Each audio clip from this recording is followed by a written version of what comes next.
Hello everyone, my name is Jitendra Chaudhary and I welcome to all of you to prep IAS. दोस्तों, जैसा कि आपको पता है कि हम लोगों ने अपने चैनल पे एक सीरीज चला रखी है जहां पे हम लोग आपको एनसीईआरटी करवाते हैं। हम यहां पे आपको इकोनॉमी, पॉलिटी, ज्योग्राफी, हिस्ट्री सभी के एनसीईआरटी करवाने वाले हैं और मैं लेता हूं आपका ज्योग्राफी वाला पोर्शन।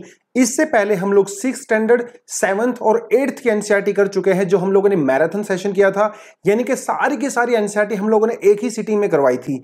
लेकिन 9th स्टैंडर्ड के बाद अभी हम लोग एक एक चैप्टर को एक एक वीडियो में यहां पे इंक्लूड करने वाले हैं। तो जो एनसीईआरटी की हम लोग शुरुआत करने वाले हैं आज से, वो है हमारे 9th स्टैंडर्ड की एनसीईआरटी और ये है हमारा पहला चैप्टर जहां पे हम लोग करने वाले हैं इंडिया और कंटेम्प्रेरी वर्ल्ड के बारे में हम लोग बात करने वाले हैं। चलिए शुरुआत करते हैं, ज्यादा डिले नहीं करते हैं। पहला चैप्टर छोटा चैप्टर है लेकिन इंपॉर्टेंट है। छोटा होने का मतलब ये नहीं कि इंपॉर्टेंट होता है। देखिए कि सुई का काम जो है वो तलवार भी नहीं कर सकती है। तो छोटी छोटी मगर मोटी बातें, जैसा शक्तिमान बोलते आए हैं, आज के चैप्टर से कई बार क्वेश्चन पूछे गए हैं। मैप बेस्ड क्वेश्चन यहां से पूछे जाते हैं। लेकिन आज का सेशन शुरुआत करने से पहले आप सभी को कुछ सजेस्ट करना चाहूंगा, रिक्वेस्ट करना चाहूंगा, कुछ इंस्ट्रक्शंस देना चाहूंगा। अपनी नोटबुक खोल के बैठिए, ठीक है। पेन पेपर तैयार रखिए अपना, क्योंकि आज हम लोग काफी ज्यादा एक्सरसाइज करने वाले हैं। आपसे मैं बहुत सारे मैप बेस्ड क्वेश्चन पूछने वाला हूं। तो आपके पास जो आपका एटलस है ना, और अपनी जो नोटबुक है उसको आज तैयार कर लीजिए, क्योंकि आज हम बहुत सारा होमवर्क करने वाले हैं। वैसे जब भी हम लोग इंडियन ज्योग्राफी करेंगे ना, तो काफी ज्यादा होमवर्क करने वाले हैं। तो असाइनमेंट आपने सभी ने करना है, ठीक है। आपको जो भी क्वेश्चन पूछे जाएंगे उसका आंसर आपको फाइंड आउट करके कमेंट सेक्शन में ही लिख लेना है। देखिए, एक तो आपको नोटबुक में तो लिखना ही है, साथ के साथ कमेंट सेक्शन में भी लिखोगे तो हम भी लोग इसको देख सकते हैं कि कौन से बच्चे हमारे क्वेरीज का रिस्पॉन्ड करते हैं, कौन से बच्चों को इसमें बेनिफिट मिल रहा है। और आलस नहीं करना है ना। बहुत बार हम लोग वीडियो देख लेते हैं लेकिन कमेंट करने में बहुत लेजीनेस फील करते हैं। लेकिन दोस्तों, लेजीनेस नहीं आपने फील करना है, क्योंकि जिस एग्जाम के लिए, जिस ड्रीम के लिए आप तैयारी कर रहे हो ना, यहाँ पे लेजीनेस का सवाल ही पैदा नहीं होता है, ठीक है। तो अपना एटलस खोलिए, अपनी नोटबुक खोलिए और अपनी सीट की पेटी बांध लीजिए, क्योंकि हम अभी उड़ने वाले हैं।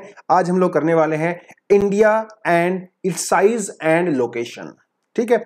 वर्ल्ड में इंडिया कहां पे सिचुएटेड है, एशिया में इंडिया कहां पे सिचुएटेड है, इंडिया की लोकेशन उसके नेबर्स के रिस्पेक्टिव में कैसी है, उन सारी छोटी छोटी बातों पे हम लोग आज बात करने वाले हैं। आज सिर्फ इंट्रोडक्शन मैं दूंगा आपको, ब्रीफली आपको बताऊंगा, क्योंकि इसको हम लोग बहुत इलेबोरेट मैनर में आने वाली, यानी कि 11th स्टैंडर्ड की एनसीईआरटी में और 10th स्टैंडर्ड की एनसीईआरटी में करने वाले हैं। जैसे कि हमने बताया था, हमारा एक रूल है, जिस एनसीईआरटी का जो स्टैंडर्ड है ना, जो लेवल है, उस लेवल को हम लोग वहीं तक लिमिट करने की कोशिश करते हैं, क्योंकि आने वाली एनसीईआरटी में उसको इलेबोरेट करेंगे, ठीक है। ज्यादा डिले नहीं करते हैं, सीधा काम की बात करते हैं। हम लोग बात करते हैं इंडिया की। देखिए, इंडिया एक बहुत ही पुरानी सिविलाइजेशन है, बहुत पुरानी सिविलाइजेशन है। और इस सिविलाइजेशन के दोस्तों एक खास बात है, एक्चुअली इंडिया और चाइना की सिविलाइजेशन की खास बात है। क्या बात है कि ये दोनों सिविलाइजेशन पुरानी तो है ही, लेकिन कॉन्टिन्यूअस भी हैं। मतलब ये पुरातन समय से आज तक चली आ रही हैं। इन दोनों सिविलाइजेशन में कभी भी बहुत बड़ा ब्रेक नहीं आया है। अगर आप दूसरी सिविलाइजेशन की बात करो, सुमेरियन सिविलाइजेशन की बात करो या इजिप्शियन सिविलाइजेशन की बात करो, उसमें भी कुछ ब्रेक आया था बीच में, हालांकि वो भी कंटिन्यूस है। अगर आप मायन सिविलाइजेशन की बात करो, कोई और सिविलाइजेशन की अगर आप बात करें, उनमें कभी ना कभी कुछ सालों का गैप आया है। लेकिन इंडिया और चाइना की रिलेशन और सिविलाइजेशन जो है, खासकर हम लोग इंडिया की बात करें, एक कॉन्टिन्यूस सिविलाइजेशन है। मिलियंस की तो खैर मैं बात नहीं करूंगा, मिलेनियंस ऑफ ईयर्स, लेकिन कई हजार सालों से दुनिया भर से लोग इंडिया में आते रहे हैं। वो इंडिया में आए, किसी और इरादे से आए, लेकिन यहां पे आके सेटल हो गए। आप ग्रीक से शुरुआत कर सकते हो, ग्रीक से भी पहले मेडिटेरेनियन से लोग आए यहाँ पे, उसके बाद आर्यंस आए, निग्रोइड्स आए, है ना, मंगलोइड्स आए, बहुत सारे तरह तरह के लोग इंडिया में आए, यहीं पे सेटल डाउन हो गए, यहीं पे उन्होंने अपना घर बना लिया, यहीं पे उन्होंने अपना जीवन यापन किया और उन्होंने इंडिया की खूबसूरती को बढ़ाया। क्योंकि दोस्तों, डाइवर्सिटी है तो खूबसूरती है, डाइवर्सिटी नहीं है तो सब बोरिंग लगता है ना। सपोज करो आपके आसपास सारी बिल्डिंग्स, हर किसी का इंसान, कपड़े, वेजिटेशन सब एक ही कलर का होता, तो सब कितना बोरिंग होता ना। रेनबो अगर आपका एक ही कलर का होता तो वो भी कितना बोरिंग होता। तो अलग अलग तरह के कल्चर के बैकग्राउंड के लोग इंडिया में रहते हैं, क्योंकि हजारों साल से वो इंडिया में आए हैं, बस गए हैं, रहने लगे हैं। उनकी अपनी भाषा है, बोलियां हैं, कल्चर है, प्यार है, मोहब्बत है, लड़ाइयां हैं, झगड़े हैं। इस मिक्स जो है ना इंडिया का, वो जबरदस्त मिक्सचर है। ठीक है, इंडिया जो है वो मेल्टिंग पॉट नहीं है। इंडिया एक मेल्टिंग पॉट नहीं है। अमेरिका को कहा जाता है melting pot of the culture. क्या कहते हैं? Melting pot of the culture. ऐसा क्यों कहते हैं? क्योंकि अगर आप अमेरिका में जाते हो ना, चाहे आपकी बैकग्राउंड जैसी मर्जी हो, अमेरिका में जाके भैया सब अमेरिकन हो जाते हैं। वहीं के जो मेजर डोमिनेटिंग कल्चर है उसको जाके एक्सेप्ट कर लेते हैं। वो एक अमेरिका की खास बात है, melting pot of the world. लेकिन इंडिया मेल्टिंग पॉट नहीं है।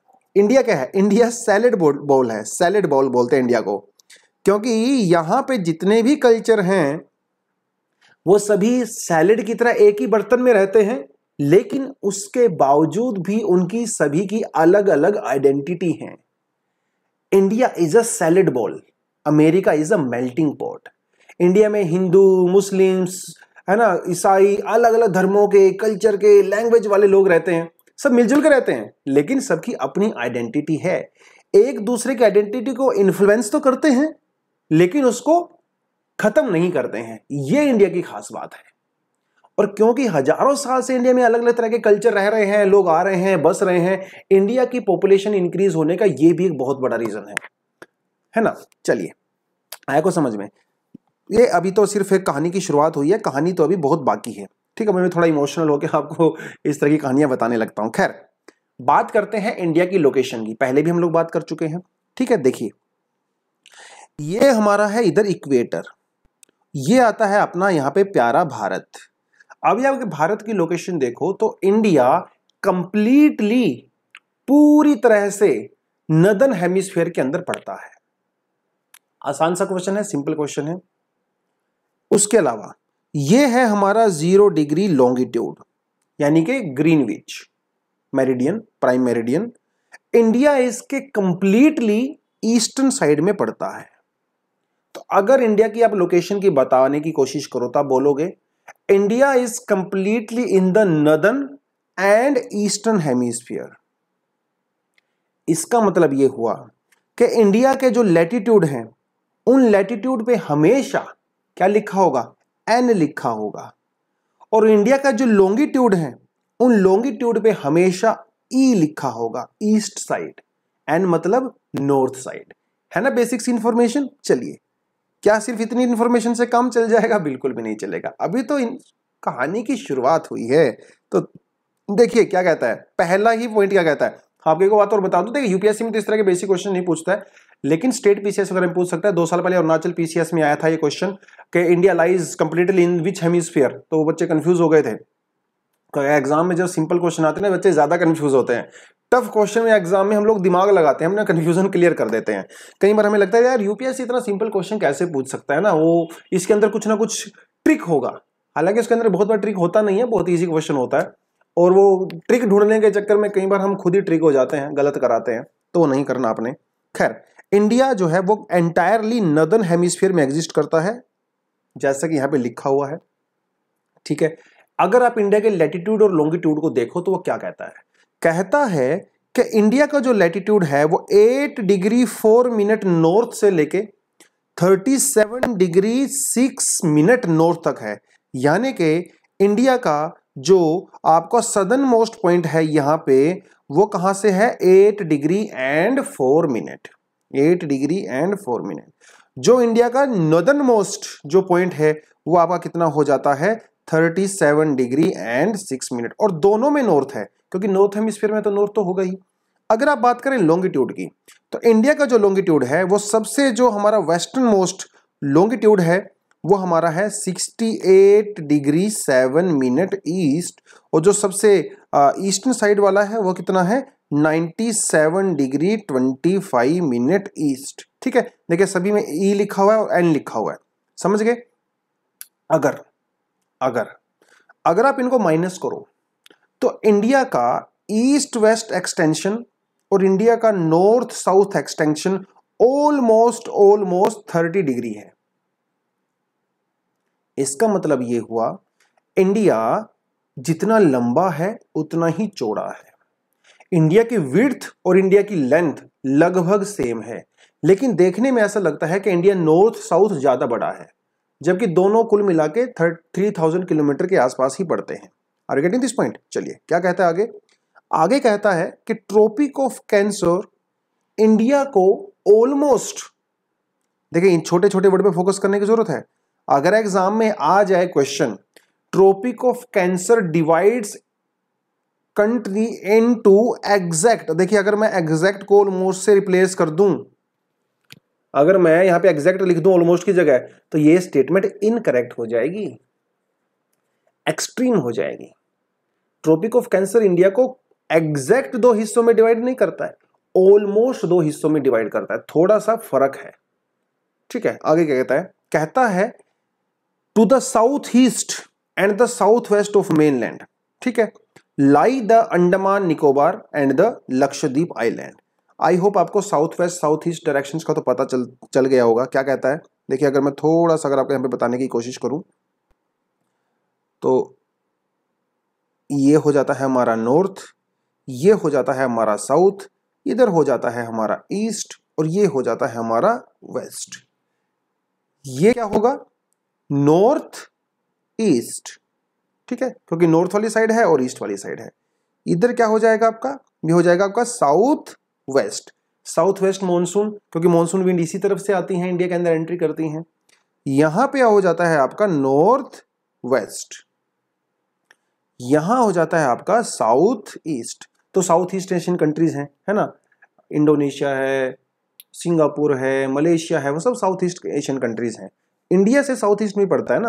और नॉर्थ वेस्ट, पाकिस्तान के अंदर एक जगह है नॉर्थ वेस्ट फ्रंटियर प्रोविंस, पहले उसका नाम हुआ करता था, क्योंकि नॉर्थ वेस्ट साइड में पड़ता है वो। ठीक है, तो डायरेक्शन तो बेसिकली आपको पता है, क्योंकि सी सेट में भी आप करते होंगे कि रमेश जो है वो अपने घर से पार्टी करके चला और अपना रास्ता भूल गया, 5 किलोमीटर नॉर्थ में चला, फिर 3 किलोमीटर लेफ्ट में चला, फिर 50 किलोमीटर ईस्ट में चला, बताओ मनोज कहाँ है, कहाँ गुम हो गया बेचारा। करते हो ना वो डायरेक्शन वाले क्वेश्चन सी सेट में, तो वही थोड़ा सा डायरेक्शन आपको यहाँ पे बताना था। खैर, ये तो हो गई थोड़ी सी आपकी लोकेशन की बात है। क्या कह रहा है?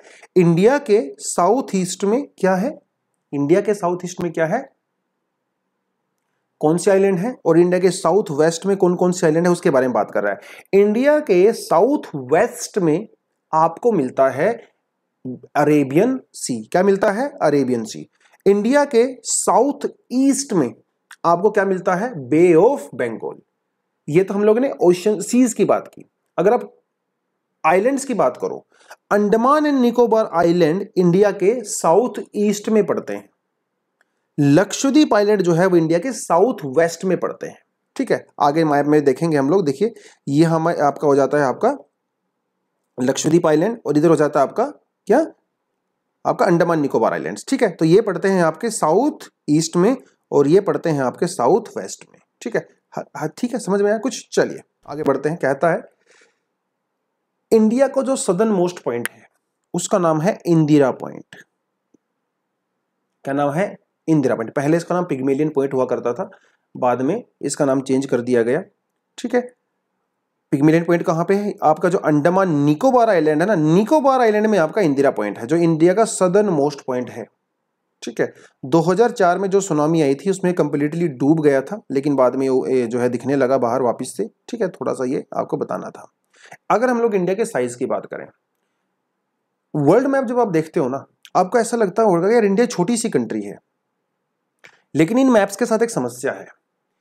ये जो मैप होते हैं ना, क्योंकि वर्ल्ड तो ऐसे फ्लैट तो नहीं है, लेकिन जो मैप हम लोग यहां पे यूज करते हैं, इन मैप्स में जैसे जैसे आप पोल्स की तरफ चले जाते हो, ऐसे ऐसे आपको जो है लैंड थोड़ी सी स्ट्रेच नजर आने लगती है।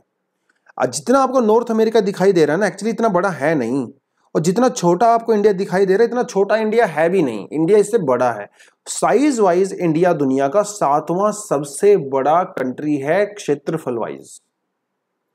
Are you getting this point? 7वां सबसे बड़ा कंट्री है, और इंडिया दुनिया का 2.4% टोटल ज्योग्राफिकल एरिया को कवर करता है। इंडिया का जो टोटल एरिया है वो है 3.8 मिलियन स्क्वायर किलोमीटर। भैया छोटा नहीं है, काफी बड़ा है। अगर आप यहाँ पे साइज की बात करो, सबसे बड़ा कंट्री है साइज के हिसाब से रशिया, फिर आता है कनाडा, फिर आता है यूएसए, देन यूर चाइना, देन ब्राजील, ऑस्ट्रेलिया और इंडिया। हालांकि ऑस्ट्रेलिया के कंपैरिजन में देख लीजिए इंडिया लगभग आधा है, उसके बावजूद भी 7वां सबसे बड़ा कंट्री है। And let's hope in future Pakistan, Bangladesh अगर वो भी इंडिया में होते और फ्यूचर में अगर होंगे तो इंडिया शायद ऑस्ट्रेलिया के बराबर ही पहुंच जाएगा। मैं बराबर तो नहीं पहुंचेगा, फिर भी इंडिया का साइज इंक्रीज बेसिकली यहाँ पे हो जाएगा। ठीक है, एक स्टूडेंट कहता है सर हम लोग नेपाल को क्यों नहीं मिला लेते हैं, इंडिया का इंक्रीज हो जाएगा साइज। ठीक है, मिला लो भैया अगर आपका मन करता है तो, ठीक है, लेकिन एग्जाम में मत बोलना। खैर, ये सारी चीजें हो गई। आगे कहता है इंडिया का जो लैंड फ्रंटियर है, यानी कि इंडिया का जो लैंड फ्रंटियर है वो कितना है, लैंड बाउंड्री जो इंडिया की है टोटल 15,200 किलोमीटर, इतनी इंडिया की लैंड बाउंड्री है। ठीक है, दो आप समझ गए इसको, इतनी जो है इंडिया की लैंड बाउंड्री है। ये ऊपर वाली लैंड को मिला के नीचे वाली कोस्ट को मिला के दोनों ही आ जाती हैं। अगर हम लोग इंडिया की कोस्ट की बात करें तो वो आपकी आ जाती है 77,516 किलोमीटर। इसमें जो मेन लैंड है वो भी इंक्लूड हो गया और जो अंडमान निकोबार और लक्षद्वीप आइलैंड की जो कोस्ट लाइन है वो भी इंक्लूड हो गई। ठीक है, दोनों इसमें हमारे यहाँ पे इंक्लूड हो जाती हैं। ये थोड़ी थोड़ी इंफॉर्मेशन आपके लिए इंपॉर्टेंट होती है। आगे कहता है इंडिया नॉर्थ में, India is bounded by the Yangfold Mountain in the northwest, north and the northeast। और ये कौन सी यंगफोल्ड माउंटेन की बात कर रहा है भैया, ये हिमालय की बात कर रहा है। कहां है, नॉर्थ वेस्ट में, नॉर्थ में और नॉर्थ ईस्ट में। हालांकि नॉर्थ वेस्ट इसने थोड़ा सा यहां पे गड़बड़ दिया हुआ है, क्योंकि एज सच अगर हम लोग हिंदू कुश की पहाड़ियों को भी कंसीडर करते हैं तो they are not a part of Himalaya, तो उसको हम लोग यहाँ पे अलग निकाल लेंगे। नॉर्थ वेस्ट में हिमालय एज सच एग्जिस्ट नहीं करता। हाँ, हम लोग बोल सकते थे नॉर्थ में और नॉर्थ ईस्ट में, ठीक है, वो चल जाता। खैर, इसने नॉर्थ वेस्ट दिया हुआ है तो इसमें हम लोग कुछ कर नहीं सकते। ठीक है, अगर आपको इसमें करेक्शन करनी है तो आप कर भी सकते हो, वो आपकी मर्जी है। अब कहता है 22 डिग्री नॉर्थ जो आपका लैटिट्यूड है, देखिए ये तो जो आपका लैटिट्यूड है ये है 23.5 जो हमारा ट्रॉपिक ऑफ कैंसर है। ठीक है, यहां पे ये आपका आ जाता है 22 डिग्री। ठीक है, थोड़ा सा इसको और ऊपर कर लो तो ये आ जाएगा आपका, ये कितना है 22 डिग्री नॉर्थ लैटिट्यूड। कहता है कि 22 डिग्री लैटिट्यूड के बाद अगर आप साउथवर्ड जाओगे तो इंडिया जो है वो टेपरिंग पोजीशन में है, मतलब वो उसकी विड्थ कम होती चली जाती है, टेपर होता चला जाता है, ऐसा इसका मानना है, जो कि हमें दिख भी रहा है। इंडिया का जो पेनिनसुला है वो एक ट्रायंगल शेप का है, ट्रायंगल शेप का है, और इसके यहाँ पे बे ऑफ बंगाल है, इधर अरेबियन सी है, नीचे आपका इंडियन ओशियन है। ठीक है, तो ये आपसे एग्जाम में अगर पूछे तो कई बच्चे कंफ्यूज हो जाते हैं कि इंडिया की जो टेपरिंग पोजीशन है वो ट्रॉपिक ऑफ कैंसर से है, लेकिन ऐसा नहीं है, वो 22 डिग्री से है। थोड़ा सा इसको आपने याद रखना, छोटी छोटी चीजें इंपॉर्टेंट हैं। ठीक है, इंडिया का जो टेपरिंग होने के बाद जो सदर्न एक्सटेंशन है वो इंडिया के दो हिस्सों में बेसिकली डिवाइड करता है। इसके एक तरफ आ जाता है अरेबियन सी, दूसरी तरफ आ जाता है बे ऑफ बंगाल। ठीक है, चलिए अब कहता है जो मैंने शुरू में आपको बात बताई, इंडिया का जो नॉर्थ साउथ एक्सटेंशन है और इंडिया का जो ईस्ट वेस्ट एक्सटेंशन है बेसिकली ऑलमोस्ट 30 डिग्री है, लेकिन यहां पे ये स्पेशली आपको ईस्ट वेस्ट की बात कर रहा है। ईस्ट और वेस्ट इंडिया का जो एक्सटेंशन है वो लगभग 30 डिग्री है। अब देखिए 30 डिग्री का क्या मतलब, इसमें मैं जितना फोकस क्यों कर रहा हूं, क्योंकि आपको खुद सबको पता है जब हम लोगों ने लैटिट्यूड लॉन्गिट्यूड किया था उसमें हमने एक बात की थी कि अर्थ को घूमने में यानी कि 360 डिग्री रोटेट करने में 24 आवर्स लगते हैं। इसका मतलब ये हुआ, क्या मतलब हुआ कि अर्थ को 1 घंटा घूमने में 15 डिग्री ट्रेवल करना पड़ता है। इसका मतलब ये हुआ that 30 degree is equal to 2 hours. अगर हमारी अर्थ 30 डिग्री रोटेट करती है इसका मतलब 2 घंटा टाइम उसने ट्रेवल कर लिया है। इंडिया का जो ईस्ट वेस्ट एक्सटेंशन है वो है 30 डिग्री।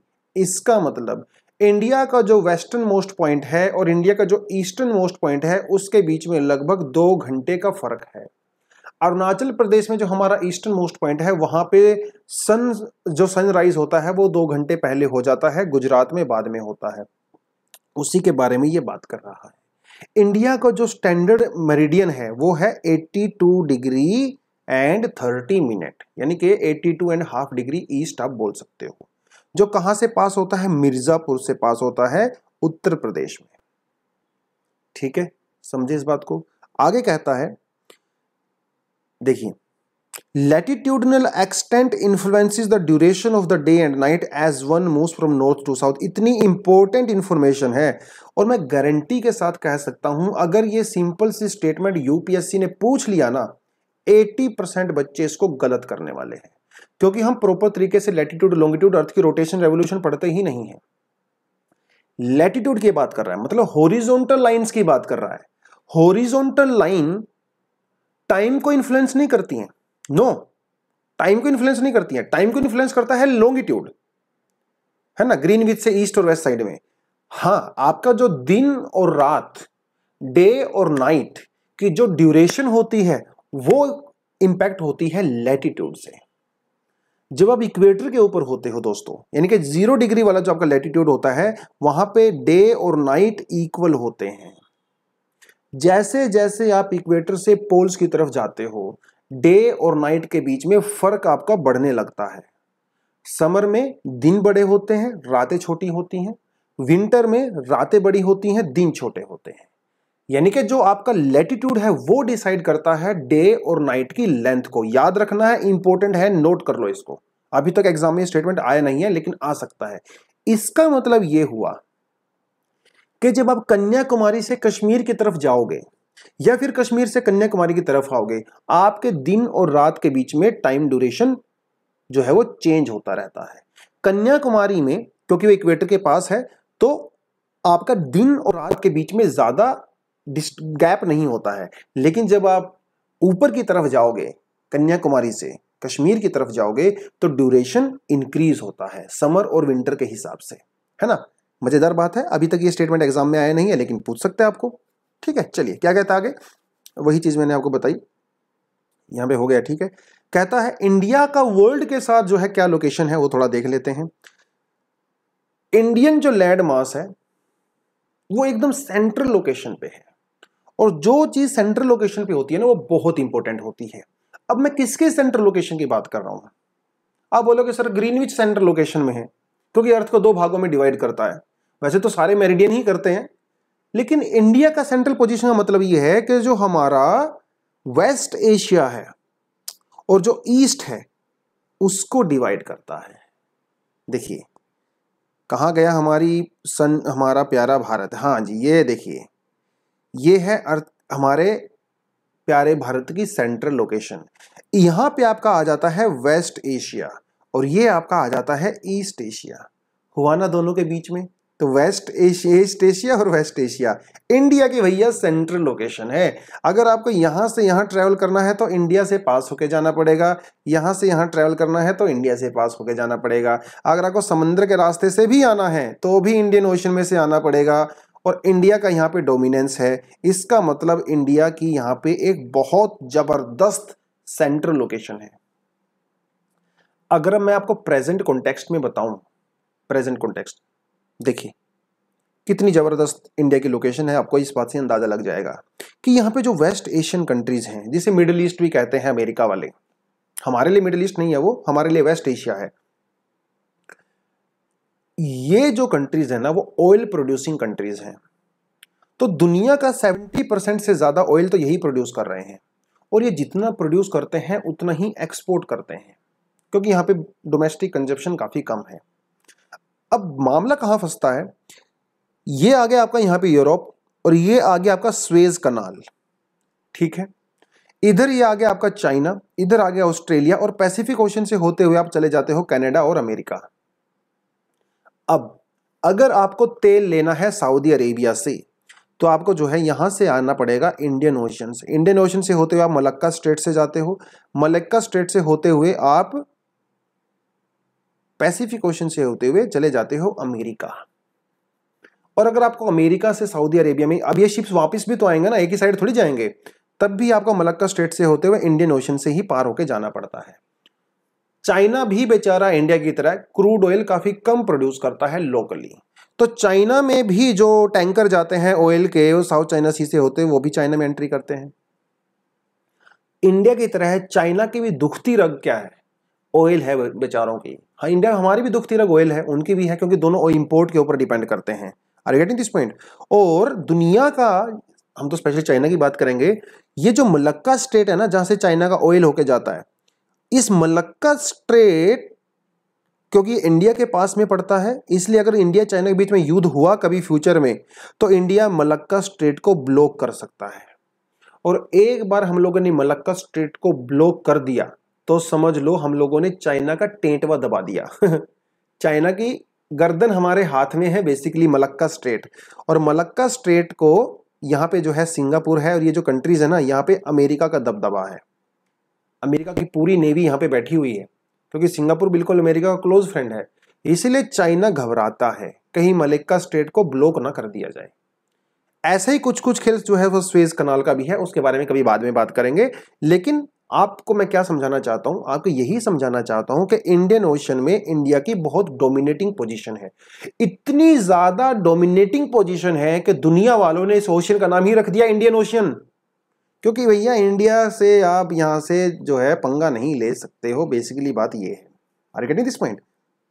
चलिए जी, इसीलिए इसका जो नाम है वो बिल्कुल सही पड़ा है, इंडियन ओशन। ठीक है, इसी के बारे में ये यहां पे बात कर रहा है। आगे क्या बात करता है? आगे बात करता है कि जो इंडिया है ना, जो ओशन रूट जो मैंने आपको बताया वो एशियन ओशन रूट की ही बात कर रहा है। आपको यूरोप में जाना है या ईस्ट एशिया में जाना है, वो यहाँ से होके आपको जाना पड़ेगा। ठीक है, उसी के बारे में सारी बातें कर रहा है, और वो इंडिया की इंपॉर्टेंस की बेसिकली यहाँ पे बात कर रहा है।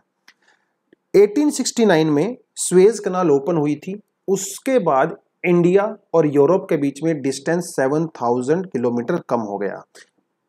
पहले अगर इंडिया वालों को जाना पड़ता था ना, वो यहां से जाते थे, पूरा अफ्रीका को पार करके जो है आप यूरोप में जाते थे। यानी कि जब अंग्रेज लोग या वास्को डी गामा इंडिया में आया, तो उनके पास दो ही तरीके हुआ करते थे, या तो वो लैंड के रूट से आए इधर से आते हुए, या फिर वो पूरे अफ्रीका को चक्कर काट के इस तरह से आए।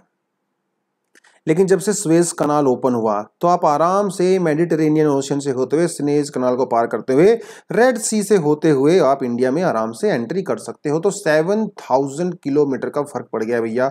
और आप समझ सकते हो कि इतने किलोमीटर से कितना फ्यूल आपका बचत हुआ होगा, कितना समय आपका बचत हुआ होगा, है ना। वो सारी की सारी चीजें यहाँ पे हैं। खैर, आगे बढ़ते हैं। इंडिया का मैप आपके बिल्कुल सामने है। इसमें आज हम लोग 2-4 चीजें करेंगे, अभी मैं आपको उसके बारे में भी बताऊंगा। कुछ मैप वर्क करेंगे आज हम थोड़ा बहुत। कहता है इंडिया दुनिया के साथ बहुत हिस्टोरिकल समय से ही कनेक्टेड है, बहुत समय से कनेक्टेड है। कैसे कनेक्टेड है? देखो, पासिस के थ्रू कनेक्टेड है। पासिस के थ्रू अगर आप पोजीशन देखो इंडिया की, ये चीजें कर लेते हैं, ऊपर बार बार जाने की जरूरत नहीं है। अगर आपको इराक से, ईरान से, सीरिया से, यूरोप से होकर आना है, तो यहां पे क्या है, हिंदू कुश की पहाड़ियां हैं, है ना। हिंदू कुश की पहाड़ियां हैं। तो हिंदू कुश की पहाड़ियों में क्या है, कुछ पासिस हैं। पासिस, ठीक है, जिसे आप पहाड़ी भाषा में ला कहते हो। पासिस बेसिकली क्या होता है, वो पहाड़ों के बीच में एक रास्ता होता है। ठीक है, तो यहां पे कुछ पासिस हैं, जिन पासिस से होते हुए आप इंडिया के अंदर एंट्री कर सकते हो। ऐसा ही एक पास यहाँ पे बहुत इंपॉर्टेंट है, क्योंकि अभी तालिबान वाला इशू वहां पे चल रहा था, तो उस पास की बार बार हम लोग बात कर रहे थे। क्या नाम है उस पास का? खाइबर पास। खाइबर पास, क्योंकि यहां पे एक प्रोविंस है खैबर पख्तूनख्वा, उसको कहा जाता है। और खैबर पख्तूनख्वा यहाँ पे मोस्टली आपका जो है जो आपकी मलाला यूसुफजई है ना, जिनको पीस प्राइज भी मिला है नोबेल, वो यहीं से बिलोंग करती हैं, खैबर पख्तूनख्वा से बिलोंग करती हैं। ठीक है, तो ये पूरे का पूरा ये अभी न्यूज में था। और जितने भी इंडिया में जो इन्वेडर्स आए हैं, अलेक्जेंडर से लेके अफगान्स, टर्क्स, मंगोल्स, वो सारे के सारे इधर से ही आते थे, खैबर पख्तूनख्वा से आते थे। ठीक है, तो इन्होंने कहा है कि इंडिया का दुनिया के साथ जो रिलेशन है हिस्टोरिकली बहुत बहुत पुराना है, चाहे वो कल्चर रिलेशन हो चाहे वो ट्रेड रिलेशन हो। इन्हीं रास्तों से बहुत एंशियंट ट्रेवलर्स जो है वो इंडिया में आते रहे हैं, कॉमोडिटी को लेके या फिर आइडियाज को एक्सचेंज किया हो। दुनिया में ये सिर्फ ट्रेड ही थोड़ी होती है, दुनिया में आइडियाज भी एक्सचेंज होते हैं। जैसे इंडियन फिलोसफी जो है, रामायण है, उपनिषद है, पंचतंत्र है ना, इंडियन जो फिलोसफी है, वेदास हैं, वो इंडियन फिलोसफी दुनिया तक कैसे पहुंची। या फिर जो अरेबियन जो फिलोसफी है, अरेबियन जो आइडियाज हैं, जो मैथमेटिक्स है, ट्रिग्नोमेट्री है, ये आइडिया एक दूसरे के कैसे एक्सचेंज हुए, इन्हीं तरीकों से एक्सचेंज हुए ना। जब ट्रेड के रास्ते लोग इंडिया में आए, जब इंडिया से लोग ट्रेड के रास्ते से बाहर गए, तो अपने साथ अपना कल्चर लेके गए, लैंग्वेज लेके गए, रिलीजन लेके गए, अपने आइडियाज लेके गए। तो ये जो पासिस है ना दोस्तों, बहुत बहुत ज्यादा क्रूशियल जो है इनका इंपैक्ट है। ठीक है, अगर आप ट्रेड की बात करो तो जो है इंडिया से स्पाइसेस, मुस्लिन जो बहुत ही महीन एक जो है कॉटन होता है ना, कपड़ा होता है, वो उस तरह की चीजें इंडिया में बहुत ज्यादा, इंडिया की बाहर बहुत बहुत फेमस हुआ करती थी। इवन 1600 की अगर मैं बात करूं तो इंडिया जो कॉटन है ना, इंडिया जो मुस्लिन है या फिर जो इंडिया के कुछ स्पेशल कपड़े हुआ करते थे, वो ब्रिटेन में बहुत बहुत ज्यादा पॉपुलर हुआ करते थे। जब ब्रिटिश लोग इंडिया में आए तो उन्होंने उनको रोकने की जो कोशिश की, लेकिन इतने ज्यादा पॉपुलर में थे कि ब्रिटेन में लोग माने ही नहीं। बाद में ब्रिटेन वालों को लंदन के अंदर ये फाइन लगाना पड़ा कि जो इंसान इंडियन कपड़े का यूज करेगा, स्पेशली मुस्लिन कॉटन का यूज करेगा, उसके ऊपर फाइन लगाया जाएगा। तब जाके ब्रिटेन वालों ने इंडिया कपड़े को यूज करना बंद किया। और इंडिया की स्पाइसेस तो आज भी फेमस हैं। अगर आप दिल्ली में चले जाओ या कहीं चले जाओ जहां पे स्पाइस मार्केट होते हैं, वहां पे कुछ फॉरेनर्स आपको देखने को मिलेंगे आज भी, है ना। इंडिया का स्पेशली जो ब्लैक पेपर है, अगर आप इंडिया के ब्लैक पेपर की हिस्ट्री पढ़ लोगे ना, तो आपको पूरे इंडिया की हिस्ट्री और वर्ल्ड हिस्ट्री समझ में आ जाएगी, क्योंकि ब्लैक पेपर इतना ज्यादा इंपॉर्टेंट हुआ है। ब्लैक पेपर का यूज करें, आजकल तो ब्लैक पेपर का हम लोग स्वाद के लिए यूज करते हैं ना दोस्तों। मेडिवल टाइम में ब्लैक पेपर का यूज किया जाता था फूड को स्टोर करने के लिए, और उसका यूज किया जाता था यूरोप में। इसीलिए वो लोग इंडिया के पीछे पागल थे, उनको इंडिया की एक्सेस चाहिए थी। इसीलिए तो वास्को डी गामा इंडिया में आया था। जब वास्को डी गामा इंडिया में आया ना भैया, वो कई 100 टन ब्लैक पेपर अपने साथ लेके गया। यहां से 1 रुपए में लेके गया, वहां पे 1000 रुपए में बेचा। अरे वास्को डी गामा ट्रेडर ही तो था, उसके साथ अब वो अकेला थोड़ी आया था, उसके साथ 50-100 लोग और आए होंगे। बोरियां भर भर के लेके गए यहां से, और बार बार चक्कर काटने लगे, क्योंकि सबको स्पाइस चाहिए था। क्या चाहिए था? स्पाइस चाहिए था। और स्पाइस के लिए दुनिया में इंडिया फेमस था ही, आज भी फेमस है और आगे भी फेमस रहेगा, लेट्स होप। ठीक है, तो कार्डेमम, ब्लैक पेपर, ये बहुत इंपॉर्टेंट स्पाइस रहे हैं इंडिया के। थोड़ा सा हिस्ट्री भी आपको साथ साथ करवा रहे हैं, क्योंकि आप ज्योग्राफी, हिस्ट्री, इकोनॉमी, कल्चर, इन सबको आइसोलेट नहीं कर सकते। बेसिकली सारी चीजें आपस में इंटररिलेटेड हैं। अगर आप बात करें इंडिया के नेबर्स की बात करें, इंडिया की अगर बात करें तो इंडिया में 28 स्टेट्स हैं और 8 यूनियन टेरिटरीज हैं।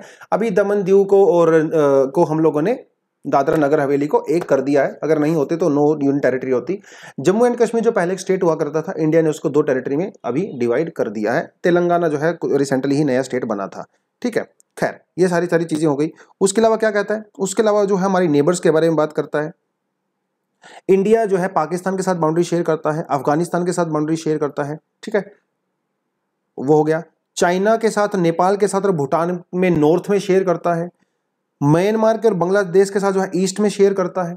उसके अलावा, ठीक है, ये हो गया। एक सदन हमारा पड़ोसी है श्रीलंका। ठीक है, उसके साथ हम लोग डायरेक्ट बाउंड्री शेयर नहीं करते हैं, लेकिन पड़ोसी तो है हमारा। ठीक है, वो इन्होंने यहाँ पे बात कही है। आपने एक्सरसाइज करनी है कि यहाँ पे क्या एक्सरसाइज करनी है, बताता हूं। देखिए, आपने जो है ये बताना है कि जो अलग अलग कंट्री हैं, जैसे चाइना मतलब तिब्बत हो गया, या पाकिस्तान हो गया, म्यांमार हो गया, नेपाल हो गया भैया, भूटान हो गया, बांग्लादेश हो गया, इनके साथ जो इंडिया की बाउंड्री है ना, उस बाउंड्री का नाम क्या है। ठीक है, ये आपको कमेंट सेक्शन में बताना है, थोड़ा सा रिसर्च करना है, अपनी नोटबुक में जाके इसको लिख लेना है। इतना काम आप कर लोगे, वेरी गुड। चलिए आगे बढ़ते हैं। कहता है कि 1947 से पहले इंडिया में जितने भी स्टेट्स हैं उसको दो कैटेगरी में डिवाइड किया गया था। एक को कहा जाता था प्रोविंसेस और एक को कहा जाता था प्रिंसली स्टेट्स। प्रिंस कौन होते हैं? महाराज होते हैं, कुंवर होते हैं, राजा जी होते हैं। प्रोविंस होते हैं नॉर्मल स्टेट्स। जो जो प्रोविंस थे ना, ये डायरेक्ट ब्रिटिश के कंट्रोल में थे, लेकिन जो प्रिंसली स्टेट्स थे वो इनडायरेक्टली ब्रिटिश के कंट्रोल में थे। इनडायरेक्टली मतलब वहां पे राजा महाराजा हुआ करते थे, हायरार्की हुआ करती थी, ठीक है। राजा का बेटा भी राजा बनेगा, बेटी राजा बनेगी, वो सारी चीजें हुआ करती थी। ब्रिटिश, इनको काफी ज्यादा ऑटोनॉमी थी, लेकिन इनडायरेक्टली ये ब्रिटिश के कंट्रोल में थे। एक ट्रीटी थी, है ना, पैरामाउंट सी, वो आप सबको पता होगा। 1857 के बाद जो है, जब हमारा फर्स्ट रिवोल्ट हुआ था, उसके बाद जो इंडियन इंडिपेंडेंस, सॉरी 1857 के बाद जो है, जो एक्ट आया था, ठीक है, उस एक्ट में वो चीजें इनको ऑटोनॉमी दे दी गई थी। वो आपका हिस्ट्री का टॉपिक है। हिस्ट्री, मेरी कहानियां तो मैं बता सकता हूं, लेकिन डेट्स और फैक्ट्स मुझे याद नहीं रहते हैं, तो आप उसको देख लीजिएगा। 1857 के बाद जो है एक्ट पास हुआ था, जिसमें उनको ऑटोनॉमी दे दी गई थी बेसिकली। बाद में आज़ादी के समय जो है 262 265 के अराउंड यहाँ पे प्रोविंसेस थे, प्रिंसली स्टेट थे, जिनको मिलाने का काम किसने किया? सरदार वल्लभ भाई पटेल ने। Thank you very much. इसीलिए उनको कहा जाता है लौह पुरुष, लौह पुरुष कहा जाता है ना। इसीलिए स्टैच्यू ऑफ यूनिटी बनाया गया उनके नाम पे गुजरात में, क्योंकि उन्होंने पूरी कंट्री को यूनाइट किया था। क्योंकि अगर वो ना होते तो इन 562 565 में से तो बहुत सारे स्टेट अपने आप को इंडिपेंडेंट ही डिक्लेयर कर देते, अलग ही कंट्री बन जाते। ये कमाल होता है किसी विजनरी लीडर का, स्ट्रॉन्ग लीडर का, ठीक है। इसलिए इस लीडर को विजनरी होना चाहिए, स्ट्रॉन्ग होना चाहिए। और स्ट्रॉन्ग का मतलब ये नहीं है कि अनडेमोक्रेटिक होना चाहिए। कई लोग स्ट्रॉन्ग को ना डिक्टेटर समझ लेते हैं, ऐसा नहीं है, ठीक है। चलिए आगे बोलता है। श्रीलंका और मालदीव भी जो है हमारे नेबर्स हैं। श्रीलंका के साथ जो है इंडिया को, यहाँ पे आपका पाक स्टेट आ जाता है, और आपका आ जाता है यहाँ पे गल्फ ऑफ मन्नार। तो ये बीच में बाउंड्री बनाता है। और यहाँ पे आप देख सकते हो ये एडम्स ब्रिज है, जहाँ पे कभी श्री राम जी यहाँ पे जो है सीता का हरण किया गया था, तो अपनी वानर सेना के साथ यहाँ पे गए थे और लड़ाई लड़के जो है सीता जी को वापस लेके आए थे। तो हमारी तो बहुत रिच एक हिस्ट्री रही है। कुछ लोग मानते हैं कि यहाँ पे कोई ब्रिज व्रिज नहीं है, लेकिन अभी साइंटिफिक एविडेंस पूरे खुल के सामने आ गए हैं। यूएसए के अंदर एक साइंटिफिक कोई चैनल है, उसने 10 साल तक रिसर्च करने के बाद पता लगाया कि यहाँ पे जो ब्रिज है भैया वो मैन मेड है। अब वो श्री राम ने बनाया किसी और ने बनाया, वो एक अलग मैटर है ना।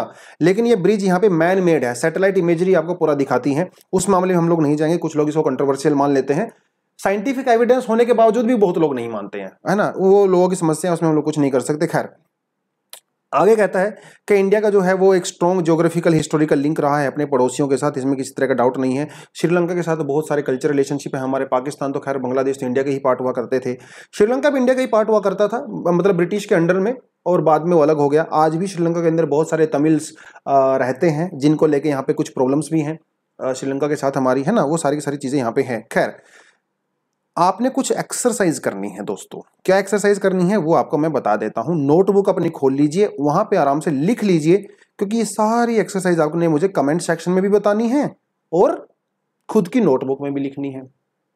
क्या करना है आपने? आपने एक तो काम ये करना है कि इंडिया का जो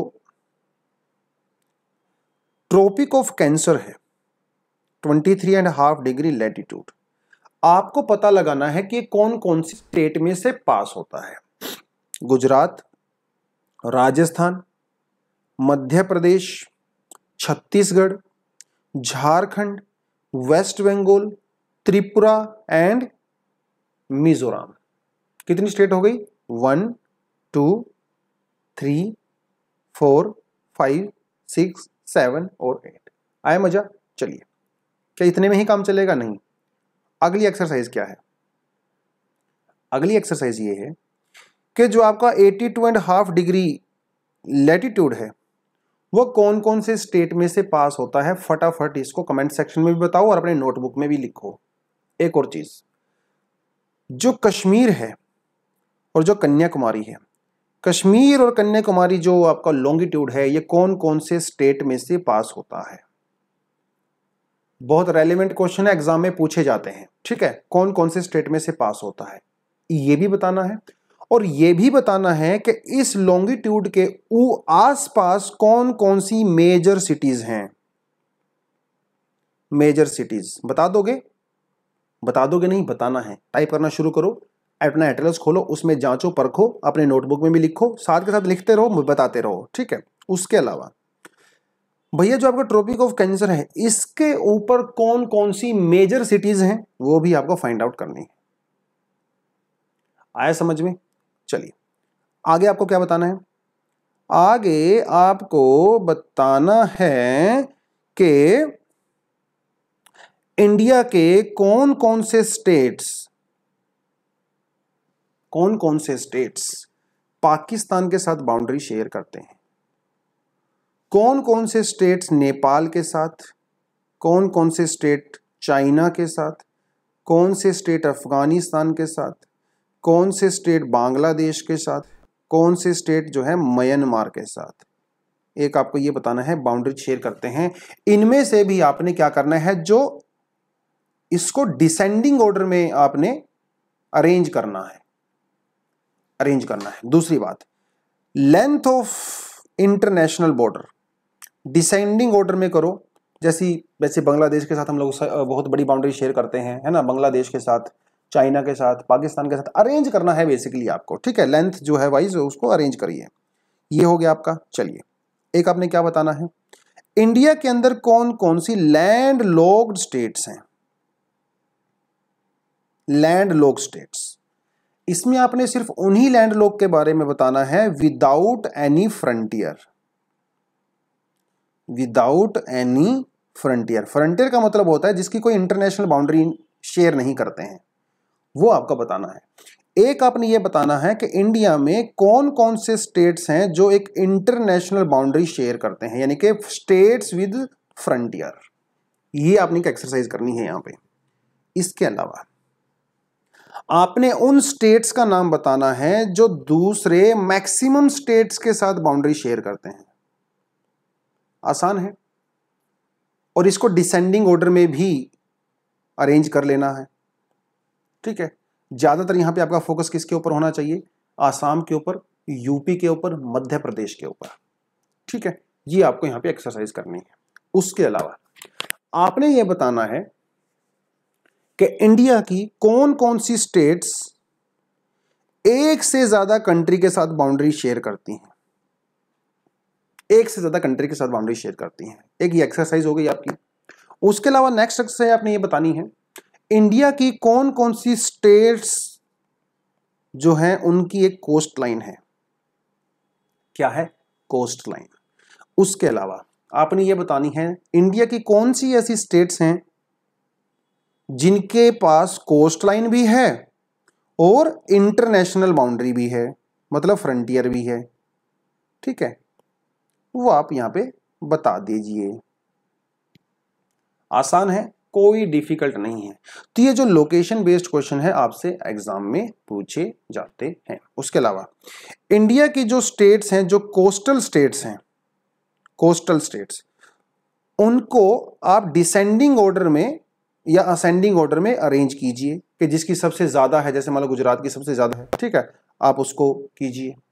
उसके अलावा आपने स्टेट्स को अरेंज करना है जो वेस्ट कोस्ट पे हैं और ईस्ट कोस्ट पे हैं। उसके अलावा इंडिया की कौन कौन सी यूनियन टेरिटरी वेस्टर्न साइड में है और ईस्टर्न साइड में है, ईस्टर्न कोस्ट पे है, ये आपको यहां पे बताना है। बता दोगे? आसान है, ठीक है। चलिए, तो ये कुछ एक्सरसाइज हमारी जो आपको एक एज अ होमवर्क मैं दे रहा हूं, एज अ होमवर्क यहां पे दे रहा हूं। इसको डिटेल में हम लोग अगली क्लास में भी पढ़ेंगे, 11th स्टैंडर्ड में भी पढ़ेंगे। तो जैसे जैसे हमारी एनसीईआरटी का लेवल बढ़ता चला जाएगा वैसे वैसे हम इसको करते चले जाएंगे। कुछ एक्सरसाइज यहां पे देख लेते हैं। कहता है choose the right answer from the 4 alternatives given below. The Tropic of Cancer does not pass through. कहां से पास नहीं होता है? क्या ट्रॉपिक ऑफ कैंसर उड़ीसा से पास होता है? नहीं होता है। छत्तीसगढ़ से पास होता है, राजस्थान से पास होता है, त्रिपुरा से पास होता है, ओडिशा से पास नहीं होता, जैसा कि अभी हम लोगों ने देखा था। The eastern most longitude of India is 97 degree and 25 minute. आपको मैं दिखा देता हूं आपका, हाँ जी, ये रहा हमारा प्यारा भारत। अगर आप भारत की बात करो, भारत का जो सबसे वेस्टर्न मोस्ट पॉइंट है वो क्या है? वेस्टर्न मोस्ट पॉइंट जो है वो पड़ता है गुजरात में, क्योंकि गुजरात हमारा वेस्टर्न मोस्ट सिटी है। यहां पे एक गांव है छोटा सा, जिसका नाम है गूहर मोती। क्या नाम है? गूहर मोती, याद रख लेना इसको, गूहर मोती। ये इंडिया का वेस्टर्न मोस्ट पॉइंट है। उसी तरह से अरुणाचल प्रदेश में भी एक छोटा सा गांव है जिसका नाम है किबीथू। क्या नाम है? किबीथू, KIBITHU, किबीथू। ठीक है, ये अरुणाचल प्रदेश में है।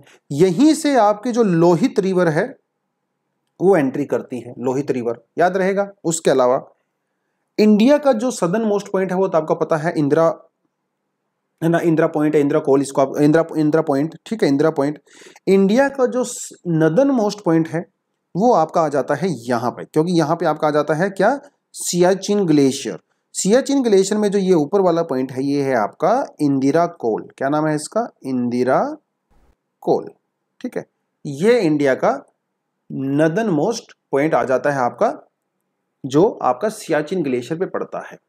ठीक है, हालांकि इंडिया का जो, क्योंकि ये जो POK है ये भी इंडिया का ही इंटीग्रल पार्ट है, उस हिसाब से इंडिया का नदर्न मोस्ट पॉइंट ये होना चाहिए था, लेकिन ये ऐसा कोई यहाँ पे कोई हैबिटेबल प्लेस ही नहीं है, तो हम बता नहीं पाएंगे इसका जो एक्चुअली नाम क्या है। तो ये जो इंदिरा कोल है ना, इसको पाकिस्तान क्लेम करता है, लेकिन इसको एडमिनिस्टर इंडिया करता है। उसके अलावा यहाँ पे एक पॉइंट है जिसका नाम है NJ 9428 करके, ये पीक है, कोई माउंटेन पीक है। ये वाला पॉइंट जो है वो डिमार्केटेड पॉइंट है, हमारी LOC का पॉइंट है।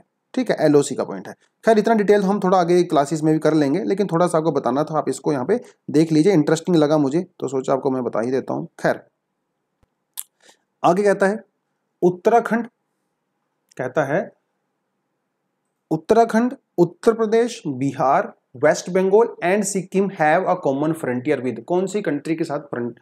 तो नाम से ही पता चल रहा है वो तो आपका आ जाएगा यहाँ पे चाइना। ठीक है, यानी कि आपका चाइना और या तिब्बत कह सकते हो। कहता है if you intend to visit Kavaratti during summer vacation which one of the following union territory in India. Kavaratti किसकी कैपिटल है? तो इसको बताने की जरूरत ही नहीं है, तो इसका आंसर आपको पता ही है। ठीक है, लक्षद्वीप। चलिए आगे कहता है my friend हेल्स from a country which does not share land boundary with India. कौन से कंट्री के साथ इंडिया बाउंड्री शेयर नहीं करता है भैया? ताजिकिस्तान के साथ हम लोग बाउंड्री शेयर नहीं करते हैं, भूटान के साथ करते हैं, बांग्लादेश के साथ करते हैं, नेपाल के साथ करते हैं, अफगानिस्तान के साथ भी करते हैं। ठीक है, अफगानिस्तान वाली बाउंड्री तो आजकल काफी कंट्रोवर्सी में है, क्योंकि यहाँ पे क्या कहा जाता है, ये आपका जाता है वखान कॉरिडोर। ये बहुत बार न्यूज़पेपर में भी हम लोग इसको कर चुके हैं, वखान कॉरिडोर है ना। और यहाँ पे जो बाउंड्री शेयर होती है लगभग 83-84 किलोमीटर की है, वो हम लोग इंडिया के साथ शेयर करते हैं। वैसे तो ये POK है, लेकिन क्योंकि इंडिया इसको क्लेम करता है तो ये इंडिया का ही इंटीग्रल पार्ट है। ठीक है, वखान कॉरिडोर। और अफगानिस्तान के साथ हमारी बाउंड्री का नाम क्या है वो आप मुझे कमेंट सेक्शन में बता दीजिए फटाफट, क्योंकि जो ठीक है वो पाकिस्तान के साथ अफगानिस्तान की भी वही सेम बाउंड्री है जो इंडिया की, क्योंकि भैया पाकिस्तान तो इंडिया का ही पार्ट हुआ करता था, है ना, तो बाउंड्री तो सेम ही रहेगी। खैर आगे कहता है name the group of the island lying in the Arabian sea, बताने की जरूरत ही नहीं है, Lakshadweep. Name the countries which are larger than India, बताने की जरूरत ही नहीं है, रशिया, कनाडा, चाइना, है ना, वो सब हो जाएगा। Which island group of India lies in the south east, south east में कौन सा आइलैंड ग्रुप है इंडिया का? साउथ ईस्ट, देखो अंडमान एंड निकोबार।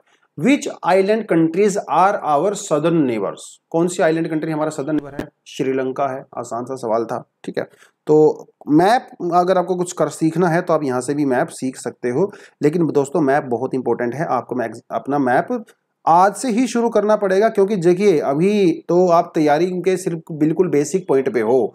अगर आज से ही आपने बढ़िया से मैप वर्क करना शुरू कर दिया ना, तो धीरे धीरे आपका मैप बहुत स्ट्रॉन्ग हो जाएगा।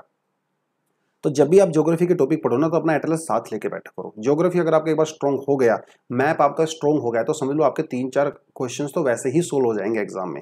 3-4 क्वेश्चन मतलब होना कि आप सीधा कट ऑफ में पहुंच जाते हो। ठीक है, तो धीरे थोड़ा बोरिंग लग सकता है मैप वर्क शुरू में, लेकिन over a period of time करने लगोगे ना, बहुत मजा आने लगेगा। चलिए, सो फर्स्ट चैप्टर में हम लोग इतना ही करेंगे, आगे मिलते हैं हम लोग सेकंड चैप्टर में। That is all for the day. Thank you very much, all the best and जय हिंद।